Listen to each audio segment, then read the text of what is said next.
Hello everyone, आप सभी का एनएस फैसिलिटेटर में स्वागत है। आज आप लोगों के लिए मैथमेटिक्स का कंटेंट वाला पार्ट सॉल्यूशन के साथ लाया हूं। ये सीटेट 16 दिसंबर 2021 में पेपर 1 में पूछे हुआ प्रश्न है। तो चलते हैं प्रश्न और उसके हल के तरफ। तो आज का पहला प्रश्न है, हिंदी और इंग्लिश दोनों में है। तो मैं इंग्लिश वाला प्रश्न को देखता हूं और आप अगर चाहेंगे तो इंग्लिश वाला भी देख सकते हैं। मैं दिखा देता हूँ इंग्लिश वाला।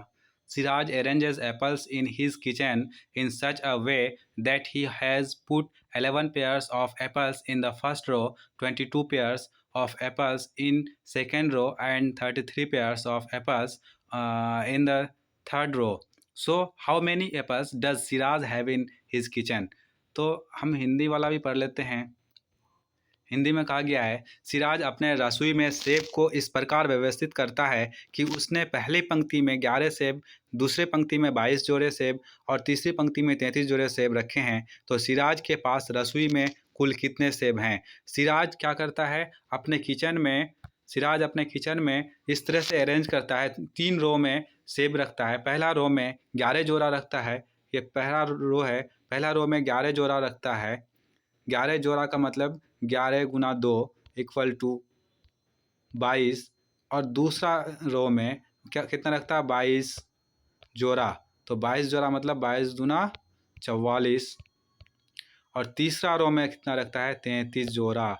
33 जोड़ा का मतलब हो गया 33 गुना 2, तो कितना हो गया 66। तो अब इसको जोड़ दो तो टोटल सेब उसके किचन में कितना है। 6 4 10 2 12 का 2 हासिल 1, 6 4 10 2 12 और 1 13, यानी 132। तो 132 सिराज के पास टोटल सेब कितना है, 132। Option number 2 is correct. तो चलते हैं नेक्स्ट क्वेश्चन की तरफ। ये हमारा क्वेश्चन नंबर पहला है। चलते हैं नेक्स्ट क्वेश्चन की तरफ। अगला प्रश्न है हमारा, सिर्फ कंटेंट वाला पार्ट। आज मैं कंटेंट वाला पार्ट कर रहा हूँ, ठीक है। आप लोग देखें क्वेश्चन नंबर 2 कितना है। प्रश्न नंबर 2 में क्या है, school NSS unit has decided to distribute 3/4 kilogram of sugar to every needy students. They got 28 of 1/2 kilogram sugar from a sponsor for this purpose. To how many students this sugar can be distributed? तो इस question में कहा गया है, क्या कहा गया है, प्रत्येक नीडी बच्चों के लिए कितना 3/4 किलोग्राम शुगर दिया जाएगा। उसके बाद एक स्पॉन्सर ने कितना दिया, 28.5 किलोग्राम शुगर दिया। तो पूछा गया है टोटल कितना चीनी टोटल कितना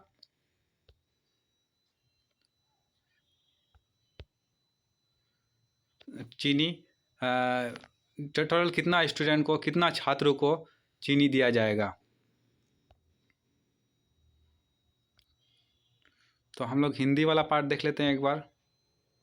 स्कूल की NSS इकाई ने प्रत्येक ज़रूरतमंद बच्चे को 3/4 किलोग्राम चीनी देने का फैसला किया। एक प्रायोजक से उन्हें इस काम के लिए 28.5 किलोग्राम चीनी मिली। कितने बच्चों को ये चीनी बांटी जा सकती है। तो हम देखते हैं इस प्रश्न का हल करके। तो टोटल चीनी हमारे पास कितना है, 28.1/2, यानी ये इक्वल टू कितना हो जाएगा, 28 दूना 56 और 1 57/2, ठीक है। अब प्रत्येक नीडी बच्चे को कितना चीनी दिया जाएगा, 3/4। टोटल हमारे पास है 57/2। तो इसको क्या हो जाएगा, डिवाइडेड हो जाएगा। 57/2 डिवाइडेड बाई 3/4। तो यहाँ पे इसको हम डायरेक्ट चेंज कर देते हैं 4/3। तो ये 19 त्या 57 एंड 2 को 4 से भाग देंगे तो 2 दूना 4। तो हमारा आंसर हो जाएगा 19 दूना 38। तो ऑप्शन नंबर है मेरा 38 सही है। Option number 1 correct. चलते हैं अब नेक्स्ट क्वेश्चन की तरफ। नेक्स्ट क्वेश्चन में हमारा क्या है, अगला प्रश्न। ये ध्यान में रखें कि मैं सिर्फ आज कंटेंट वाला यानी मैथमेटिक्स का कंटेंट वाला हिस्सा लेके आया हूँ। ये भी पढ़ लेता हूँ। रिंकी के पास जलेबी की 3 थाली। क्वेश्चन नंबर 3 है, रिंकी के पास जलेबी के 3 थाली है, थाली औ, थाली ब और थाली सौ। थाली औ में केवल 1 जलेबी, थाली ब में 5 जलेबी। मान लो ये एक थाली है, थाली औ में 1 जलेबी है, थाली ब औ में 1 जलेबी, थाली ब में कितना जलेबी?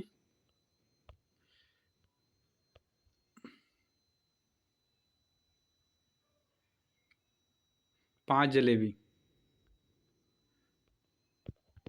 और थाली 100 में 2 जलेबी। थाली 100 में 3 जलेबी है। तो अब इसमें से बोला जा रहा है कि वह 3 थालियों में बराबर जलेबियां रखना चाहता है, तीनों थाली में बराबर जलेबी हो। तो निम्नलिखित में से कौन सा कथन सही है? तो हम लोग देखते हैं, थाली ब में से 2 जलेबी उठाकर थाली औ में रख देंगे, ये बात सही है। थाली ब में से अब मान लो ये 2 जलेबी यहाँ से लेकर के थाली औ में रख देंगे। इसमें यहाँ से उठा करके ये 2 जलेबी यहाँ पे उठा के ला के रख दिए। तो अब 3 इसमें भी औ में भी, 3 ब में भी, 3 सौ में भी हो गया। तो ये हमारा ऑप्शन नंबर 1 इस करेक्ट हो जाएगा। चलते हैं प्रश्न नंबर 4 की तरफ। प्रश्न नंबर 4 में है,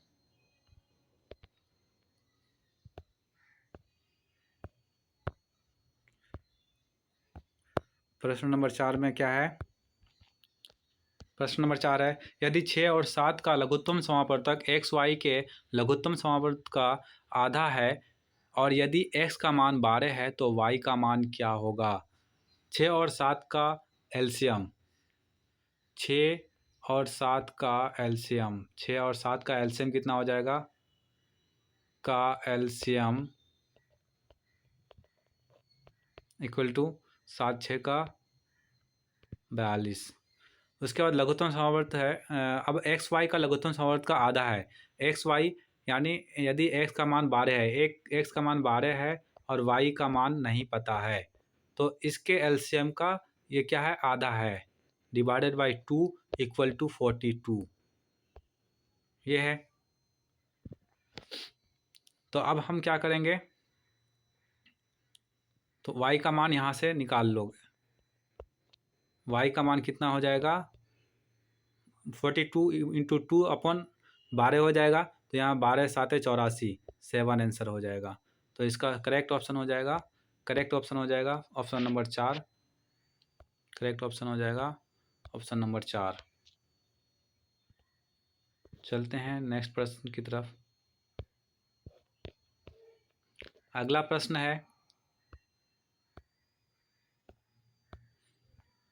5, निम्नलिखित में से 2.9 इंटू 7.49 अपॉन 11.59 का सबसे अच्छा सन्निकटन कौन सा है? तो 2.9 का सन्निकटन 3, 7.49 का सन्निकटन 7 एंड 11.51 का सन्निकटन 12। यानी सन्निकटन दैट मीन्स क्या होता है, पॉइंट के बाद अगर 5 हो और 5 से ज़्यादा हो तो वो रिमूव होकर पॉइंट से पहले एक जुड़ जाएगा। जैसे यहाँ पे 3 हो गया। अगर पॉइंट के बाद 5 से छोटा हो तो वो उसके पॉइंट से पहले कोई भी अंक ऐड नहीं होगा। इसका कंसेप्ट यही है। तो इसका करेक्ट ऑप्शन हो जाएगा 3 इंटू 7 अपॉन 12, 3 इंटू 7 अपॉन 12। तो इसका करेक्ट ऑप्शन हो जाएगा ऑप्शन नंबर 3। चलते हैं अब अगले प्रश्न की तरफ।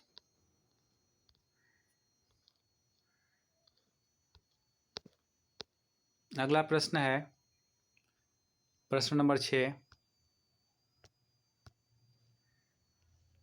प्रश्न number 6, find the angle traced by our hand of correct clock between 6 and 3 PM। यानी सुबह 6 बजे से दोपहर 3 बजे के बीच एक सही घड़ी के घंटे की सुई कितने अंश का कोण घूम लेगी। तो एक घड़ी बना देते हैं भैया, ठीक है।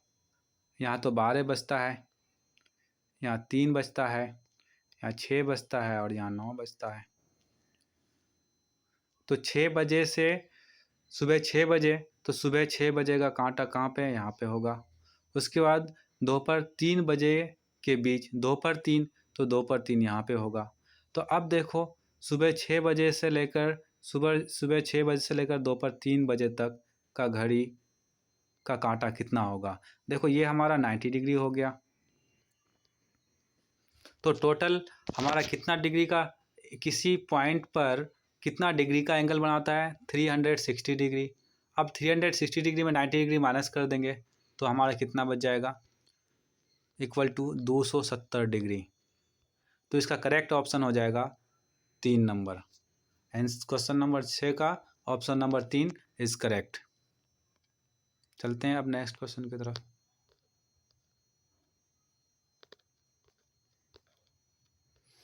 एक आयत, क्वेश्चन नंबर 7, एक आयत जिसकी भुजाएं केवल प्राकृत संख्याओं में है का क्षेत्रफल 24 वर्ग सेंटीमीटर है, उसका परिमाप नहीं हो सकता है। तो मान लेते हैं अब यहाँ पे क्षेत्रफल दिया हुआ है, आयत का क्षेत्रफल दिया हुआ है, एक आयत का क्षेत्रफल दिया हुआ है, ये आयत का क्षेत्रफल दिया हुआ है कितना, 24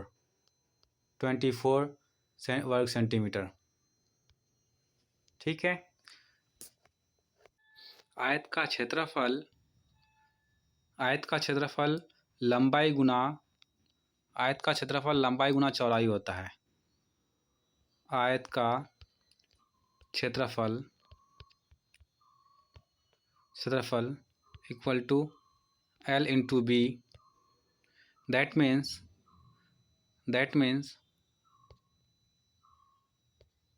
24 इंटू क्या क्या हो सकता है, 2 इंटू 12, 3 इंटू 8 एंड 4 इंटू 6। तो अब देखिए इसमें से क्या क्या परिमाप हो सकता है। तो परिमाप का फॉर्मूला होता है 2 इंटू एल प्लस बी।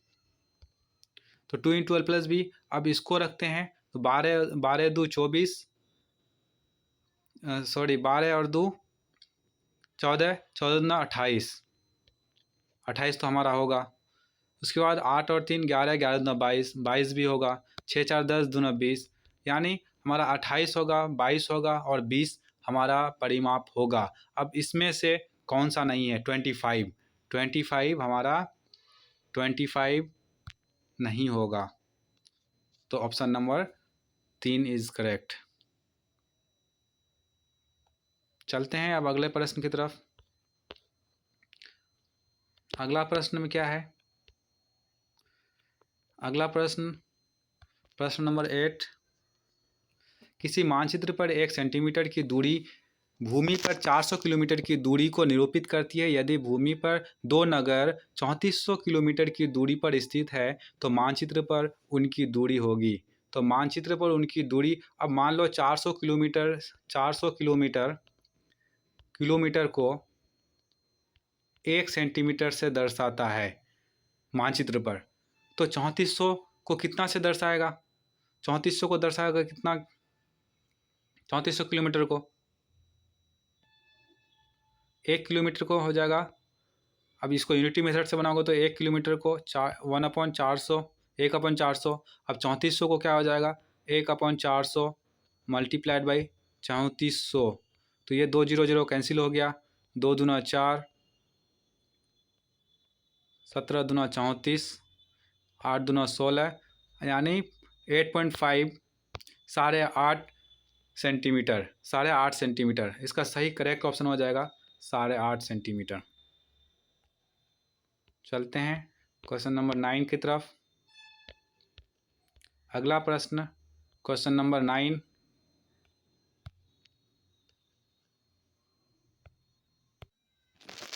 आठ सौ मीटर की एक दौड़ में अनूप को पहले 100 मीटर पूरे करने में, पहला 100 मीटर पूरा करता है कितना में? 14 सेकेंड में।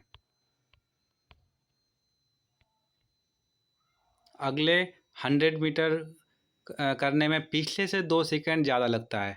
फिर 100 मीटर चलता है, वो कितना लगता है? पिछला से 2 सेकेंड ज़्यादा लगता है, तो 16 सेकेंड हो जाएगा। फिर अगला में 2 सेकेंड ज़्यादा लगता है, तो यहाँ पे 18 हो जाएगा। फिर अगला 100 मीटर चलने में उसको कितना लग जाएगा? 20। फिर अगला 100 मीटर चलने में 22। कितना हो गया? 1 2 3 4 5, 500 मीटर हो गया। फिर यहाँ पे हो जाएगा अगला 100 मीटर चलने में 24। फिर अगला 100 मीटर चलने में 26। फिर अगला 100 मीटर चलने में 28। तो अब ये टोटल समय कितना लगता है, ये समय को काउंट कर लो कितना लगता है। 8 6 14, 4 18, 2 20, 8 28 और 6 28 और 6 34, 4 28। 28 का यहाँ पे हम कैलकुलेट कर देते हैं।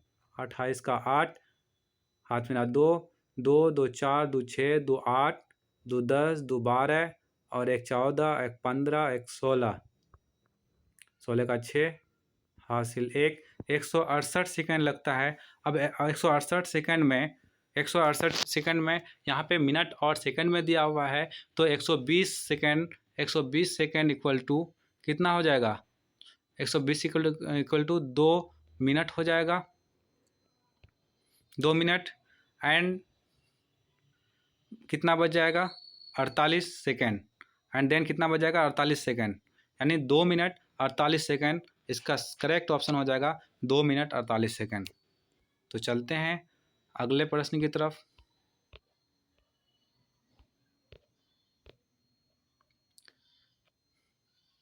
प्रश्न नंबर 10, प्रत्येक संख्या के अंकों को पहचान कर अगली संख्या बताएं। तो यहाँ पे एक पैटर्न दिया हुआ है, तो इसको पैटर्न को हम लोग समझते हैं। क्या पैटर्न दिया हुआ है सर? क्या है? डिक्रीजिंग ऑर्डर में दिया हुआ है। सबसे पहले 910 दिया हुआ है, उसके बाद 821 दिया हुआ है, उसके बाद 732 दिया हुआ है, उसके बाद 643 दिया हुआ है। तो 910 हम ये देखेंगे कि 910 से 821 कितना कम है। तो 910 से जब 821 को घटाएंगे तो कितना हो जाएगा? 10 से 1 सब्ट्रैक्ट होगा, घटेगा तो 9 बचेगा और यहाँ बच गया 0। 10 से 2 घटेगा तो 8 बचेगा, यानी 89। फिर हम नेक्स्ट पैटर्न को देखेंगे। इस पैटर्न में कितना होता है? फिर वही सेम प्रोसेस 89, फिर इसमें भी 89। तो अब बताओ यहाँ पे कितना होगा? तो 643 में से 89 को माइनस करेंगे तो कितना हो जाएगा? 454। तो हमारा करेक्ट ऑप्शन हो जाएगा 4। आई थिंक आप लोग को समझ में आ गया होगा। अब चलते हैं अगले प्रश्न की तरफ।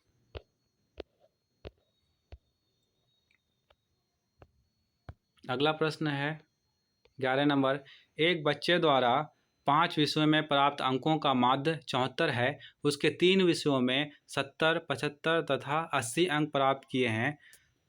उस बच्चे द्वारा बाकी 2 विषयों में प्राप्त अंक का माध्य क्या है? एक बच्चे द्वारा 5 विषयों में प्राप्त अंक का माध्य दिया हुआ है। कितना दिया हुआ है?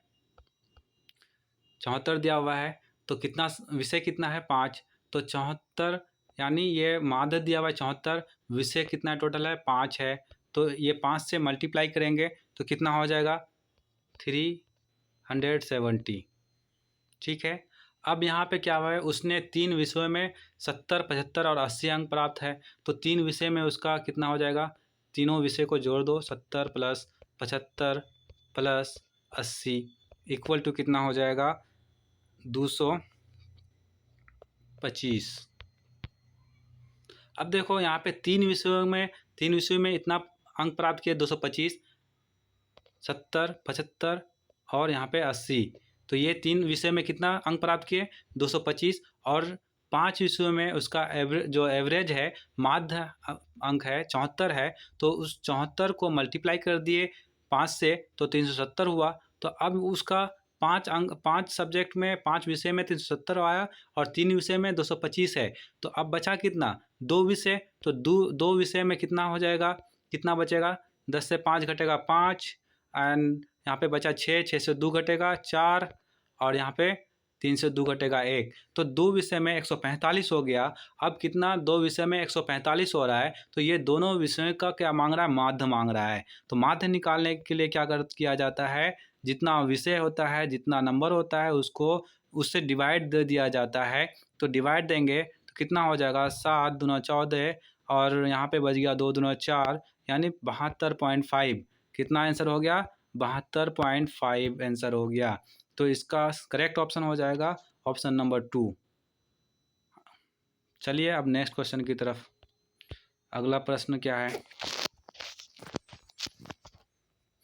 अगला प्रश्न नंबर 12, प्रश्न नंबर 12 है।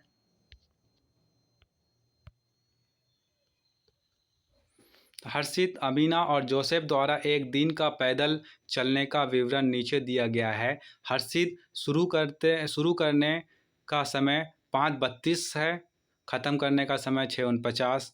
अमीना का 5:27 है शुरू करने का समय और ख़त्म करने का समय 6:37। जोसेफ का है 6:06 सुबह और ख़त्म करने का समय है 7:31। तो यहाँ पे पूछा जा रहा है निम्नलिखित में से कौन सा सही है। तो यहाँ पे ऑप्शन देखेंगे। पहले सबसे ऑप्शन निकालने से पहले हम क्या करेंगे, हर्षिता, अमीना और जोसेफ द्वारा एक दिन में पैदल चलने का विवरण दिया हुआ है। हर्षिता 1 घंटा 17 मिनट लगाता है और अमीना 1 घंटा 10 मिनट लगाता है, जोसेफ 1 घंटा 25 मिनट लगाता है। तो अब इसमें से आप देखें कि कौन सा ऑप्शन सही होगा।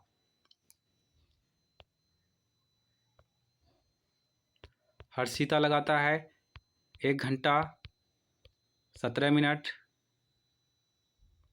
अमीना लगाता है 1 घंटा 10 मिनट और जोसेफ लगाता है 1 घंटा 25 मिनट। तो कौन सा ऑप्शन करेक्ट हो जाएगा। हर्षिता और अमीना समान समय अवधि के लिए चले, जोसेफ अमीना से 8 मिनट ज़्यादा चले, ये भी नहीं, ये भी गलत, ये भी गलत। जोसेफ हर्षित से 15 मिनट ज़्यादा चले, ये भी गलत। तो क्या है, अमीना सबसे कम समय चली है। सबसे कम समय कौन चली है, अमीना। तो ऑप्शन नंबर 4 सही है। चलते हैं अगला प्रश्न की तरफ। तो मैं बता दूं आपको, सिर्फ मैं मैथमेटिक्स का कंटेंट वाला पार्ट लिया था 16 दिसंबर 2021 में जो एग्ज़ाम हुआ था पेपर 1 का, सिर्फ उसका कंटेंट वाला हिस्सा सॉल्यूशन के साथ लाया था। और आज का मेरा ये लास्ट क्वेश्चन था। थैंक यू आप सभी का।